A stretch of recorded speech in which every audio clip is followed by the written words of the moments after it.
Hey guys, welcome back to another video. In this video, I'm going to be talking about space in chess. So many people think that chess is only about like trading pieces and checkmate, just attack the king. I mean, all that is true. You gotta take pieces, but like you also gotta try to gain space. If you think about like wars in real life, they battle for ground. They like try to get as much territory as possible. Same thing in chess. You gotta try to like get your space one at a time. So I'm gonna talk more about it later. So yeah, let's get started. Alright, so here, uh white has more space in here. So kind of like you gotta gain your space like by using your pawns. You don't really use your other pieces. You kinda do, um, as we're gonna talk later, but mainly you just use your pawns to gain space.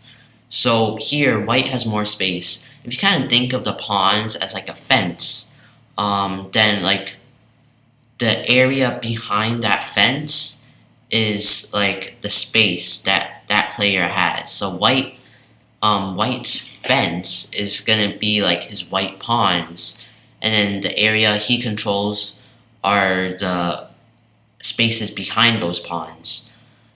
So because of this, white has more space than black, and you could probably see why. If you have more space, it's an advantage, because here, white gets to move his pieces freely around the board, on his side of the board, while black, he's kind of cramped up, like, he really does not have a lot of space. Like, for example, his knight on c8, it only has, like, one safe place to go, which is a7. And so yeah, so it's just like not that fun if you don't have a lot of space. So you gotta try to gain space. But like, how do you gain space? So here, uh, you gotta gain space by like only by taking one square at a time, or if you can, you could try to go for as many squares as you can. So one way to gain space is just by moving your pawns down the board. So like you sometimes hear like that you want to gain queen side space by pushing your queen side pawns, or king side space by pushing your king side pawns, or if you want to go for like central space, then you push your central pawns. And so basically this means just like, like as I said before, that your pawns are the fence. So by pushing them down the board as far as possible, without like losing them, then like you gain space. Another way you could gain space is by kind of like taking one square at a time. So here, white kind of controls that square on d5. He has like a pawn on c4, the knight on c3, the queen on d2, the rook on d1, and even a bishop, a fianchetto bishop on g2. And so like those are all like very good like defenders of d5. And so like basically it's not a lot of space, but in chess you also gotta fight for squares. So like yes, one square is only like 1/64th of the entire board, but a square could mean a lot. Like a square could lead you, like if you control a square, then you could place your pieces on that square to control other squares on that board, like around it. So like for example, the square on d5, let's say like white moves his bishop here, and honestly there's only one defender, which is this bishop. So let's just say that the bishop takes, and now, I mean, checking is not that great. But like, let's say we go for the knight. We move the knight up, and now notice how like now white has a bit more control. Now not only does he have control over d5, he also has control over f4, he always had control though. And he also kind of like attacks the enemy position. So one square could kind of mean a lot. Like now, white, he could like there's like many more attacking chances that he has after the fianchetto bishops on the on g7 and b2. After they trade off, then black will kind of be in some danger. So yeah, so one square can mean a lot, and that's only part of like a space. Now, so here, white has like many advantages. I mean, yes, I think he's down a pawn, but like that doesn't mean a lot. He has a lot of space, and he's the one putting pressure here. Like white has a lot of kingside space, while black has just like he only has like a few squares for his kingside space. Black is kind of like trapped there. Like he can't really maneuver his pieces that well. Notice that like if you don't have a lot of space, then you can't really maneuver your pieces that well on your side of the board, and therefore you can't really protect your king that well, because then the pieces on one side of the board cannot go help the king, which is on the other side of the board. So yeah, and then white also has the he has the possibility of a kingside breakthrough, which with like the h pawn taking on g5, and that will kind of like be kind of dangerous for black. And of course, like there's other non-space stuff like white with the knight, a superior minor piece, versus black's bishop, which really can't do much. And he also has like more active rooks than black's rooks, and he also has a square, a very nice square on d5, a support point. So basically, yeah, as we said earlier, like one square can mean a lot, and we're gonna use this square to our advantage.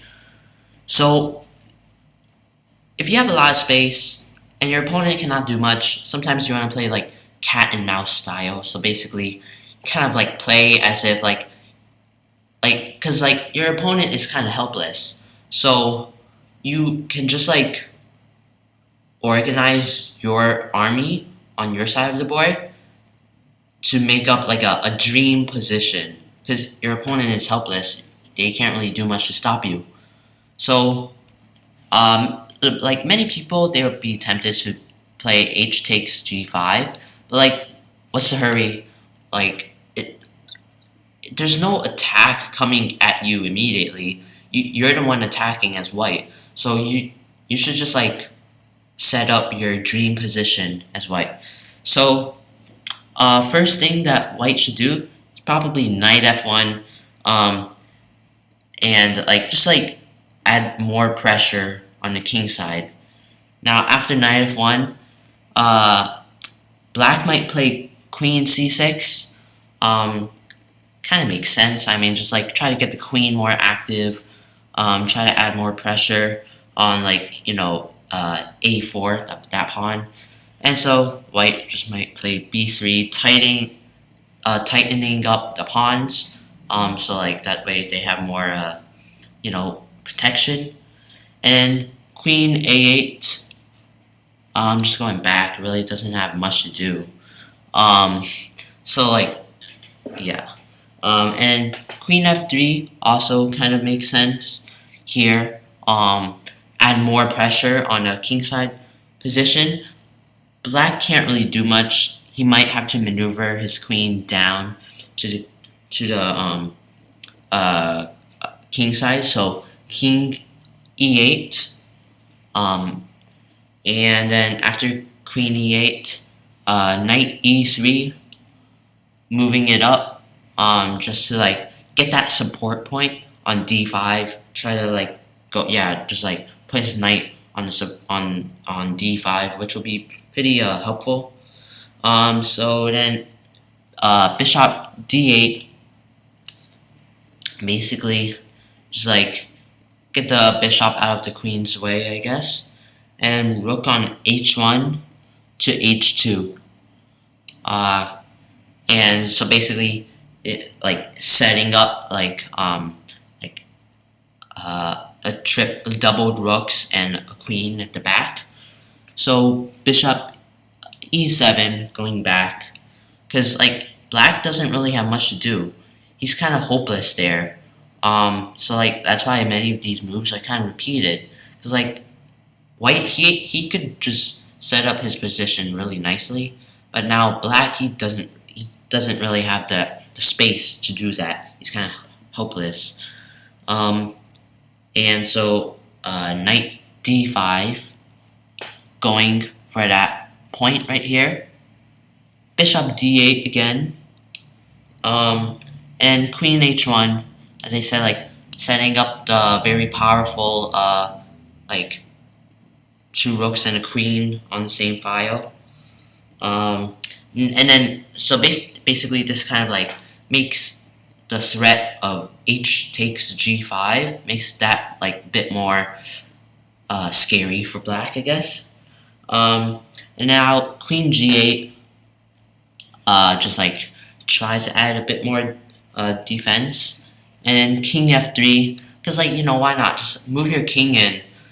Also try to get your king in act, because like after, you know, you break through with h takes g5, you're probably gonna need your king after that. And it also gives like g4 a bit more support after like everything, you know, goes to battle and die. And then g takes h4.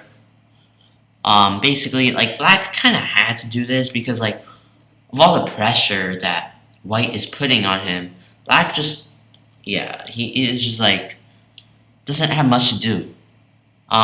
So yeah, that's basically like how much space could like contribute to your advantage. Like you could just like play all casually, just like, oh yeah, I'm just doing whatever I want, while your opponent is just sitting there just waiting miserably and just like sitting there staring at you, just like, yeah, man, you see, I can't really do that much on my side of the board because I don't have enough space. So I guess that'll be about it for today's video. Hopefully you guys enjoyed it and learned a lot about like space and chess. And if you guys did, leave a like, subscribe, and click that notifications bell to see more chess videos.